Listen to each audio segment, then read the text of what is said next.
கைலாயத்திலே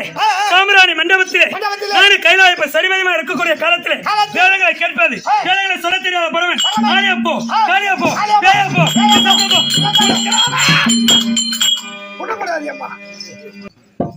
சாம்பிராணி மண்டபத்திலே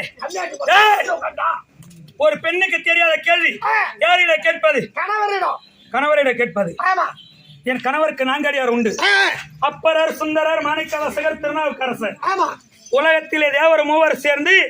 வாயாடி என்று பெயர் பெற்றவள் உமா பார்வதா அப்படி இருக்கக்கூடிய காலத்தில் எனக்கு நான்கடியார் உண்டு அனந்தனி கமலனி தாக்கணக்கு நோக்கணக்கு கேட்பது உலகத்திலே கோழி முந்தியா முட்டை முந்தியா அந்த கோழி ஒரு முட்டைக்குள்ள இருந்து தானே வந்திருக்க வேண்டும் அந்த முட்டை கோழிக்குள்ள இருந்து தானே வந்திருக்க வேண்டும் அந்த கோழி முட்டைக்குள்ள